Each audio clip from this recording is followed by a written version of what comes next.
অর্থাৎ দুটো অংশ যাচ্ছে মোট। সুমন আমাদের সঙ্গে রয়েছেন। সুমন, একটা বিষয় দর্শকদের ক্লিয়ার করে দেওয়া দরকার যে একদল চাকরি প্রার্থী, মানে যারা দিনের পর দিন রাজপথে বসেছিলেন, বৃষ্টি ভিজেছিলেন, রোদে পুড়েছিলেন যে আমাদের হকের চাকরি চুরি হয়ে গেছে, চাকরি দাও, তারা হচ্ছেন চাকরি প্রার্থী, তারা এখনো চাকরি পাননি।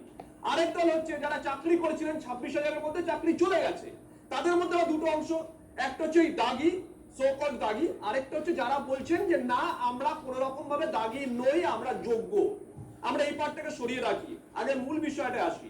কারা আদালতে যাচ্ছেন? চাকরি প্রার্থী যারা, মানে যারা এখনো চাকরি পাননি, চাকরি চাইছেন তারা।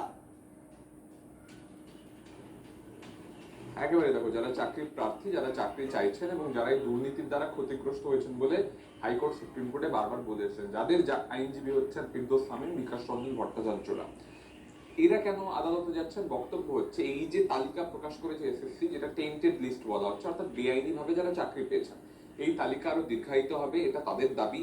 যে এক্সপায়ার প্যানেল, 1 বছর প্যানেলের মেয়াদ থাকে, তারপরে কিন্তু সেই প্যানেল থেকে কারো চাকরি সম্ভব হয় না, এটা আইনে আছে। কিন্তু এক্সপায়ার্ড প্যানেল এক্সপায়ারি হয়ে যাওয়ার পরও এসএসসি একাধিক কাউন্সেলিং করেছে, সেখান থেকে অনেকের চাকরি হয়েছে। এই বঞ্চিত চাকরি প্রার্থীরা বা তাদের আইনজীবীরা মনে করেন যে এই কাউন্সেলিং এর মাধ্যমে যাদের চাকরি হয়েছে সেটাও বেআইনি চাকরি, সেটাও এই তালিকায় আসা উচিত। এসএসসি তা মনে করে না। সেই জায়গায় দাঁড়িয়ে ইন্টারেস্ট হচ্ছে, কনফ্লিক্ট হচ্ছে, এবং এই ব্যাপারটাই সুপ্রিম কোর্টে মেনশন করতে চলেছেন আইনজীবী ফিরদৌস শামীম। বেশ, নিঃসন্দেহে বড় খবর, নজর থাকবে আমাদের চাকরি প্রার্থী যারা আছেন, যারা দিনের পর দিন রোদে পুড়েছেন, বৃষ্টি ভিজেছেন, এবার তারাও যাচ্ছেন আদালতের দ্বারস্থ হচ্ছেন। পাশাপাশি আদালতে যাচ্ছেন দাগি চাকরিহারাদের একাংশ। গতকালই দাগি চাকরিহারা যারা যারা ক্যামেরার সামনে এসেছিলেন, তারা প্রশ্নটা তুলে দিয়েছিলেন যে কিসের ভিত্তিতে আমাদের নাম প্রকাশ করলো এসএসসি, কিসের ভিত্তিতে আমাদেরকে দাগি বলা হচ্ছে, তাদের একটা অংশ যাচ্ছে।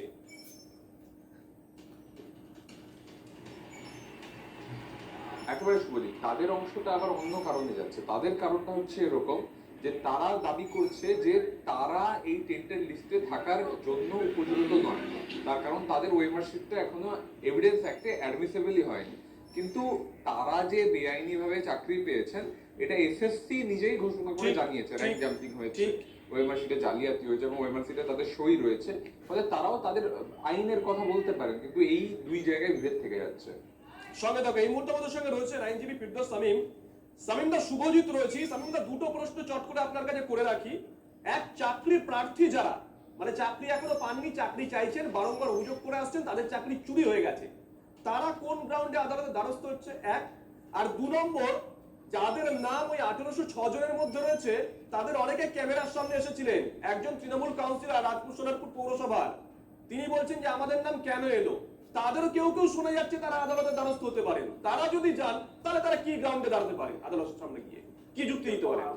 আদালতের নির্দেশ খুব পরিষ্কার, যারা টেন্টেড ক্যান্ডিডেট, সেই টেন্টেড ক্যান্ডিডেটদের টাকা ফেরত দিতে হবে এবং তারা নতুন নিয়োগ প্রক্রিয়ায় বসতে পারবেন না।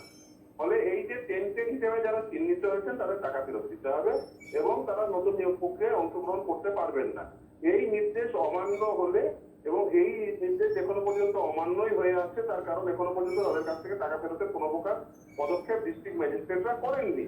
ফলে এটা একটা আদালত অবমাননাকারী পদক্ষেপ। দ্বিতীয় হচ্ছে, যেটা সব থেকে গুরুত্বপূর্ণ, এই তালিকাটা হচ্ছে অসম্পূর্ণ তালিকা।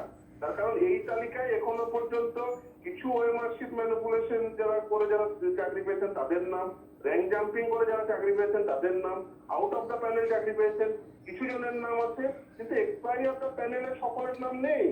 শুধু তাই নয়, এক্সেস অ্যাপয়েন্টমেন্ট, যতগুলো রেকমেন্ডেশন লেটার ইস্যু হয়েছিল, 11,610টি রেকমেন্ডেশন লেটার ইস্যু করেছিল এসএসসি, আর 12,964 জনের অ্যাপয়েন্টমেন্ট লেটার ইস্যু হয়েছিল বাই দ্য বোর্ড। ফলে এই যে এক্সেস অ্যাপয়েন্টমেন্ট কাদের কাদের হলো, তাদের নামের তালিকা কোথায়? শুধু তাই নয়, এই যে তালিকা, সেই তালিকা কোন ডিস্ট্রিক্টের, ওই যে যার নাম দেওয়া হয়েছে সে কোন ডিস্ট্রিক্টের, সেটা প্রকাশ করা হয়নি, তার ডিটেলস প্রকাশ করা হয়নি। কেন? সেটা যদি না করা হয় তাহলে ডিস্ট্রিক্ট ম্যাজিস্ট্রেট, কোন ডিস্ট্রিক্ট ম্যাজিস্ট্রেট তাদের কাছ থেকে টাকা আদায় করবে? ডিআইরা তালিকা পাঠাবে, সেইটা করেছেন কি করেননি? ফলে এটা এই যে পাবলিক ডোমেইনে দেওয়ার অর্থ এই নয় শুধুমাত্র রোল নাম্বার দিলাম আর একটা নাম লিখে দিলাম, যে টাঙিয়ে দিলাম, সেটা তার উদ্দেশ্য শুধু পাবলিক ডোমেইনে আনা নয়। এর উদ্দেশ্য হচ্ছে যে আদালতের যে নির্দেশ, সেই নির্দেশ যাতে পালিত হয়। আদালতের নির্দেশ হচ্ছে ডিস্ট্রিক্ট ম্যাজিস্ট্রেটরা তারা ল্যান্ড রেভিনিউ আকারে এই টাকাগুলোকে কালেক্ট করবে, মাইনের টাকা। এখনো পর্যন্ত যারাই বলুন না কেন দাগি হিসাবে, যে আমরা কি করে দাগি হলাম আমরা জানি না, এসব তো এখন বলে তো কোনো লাভ হবে না।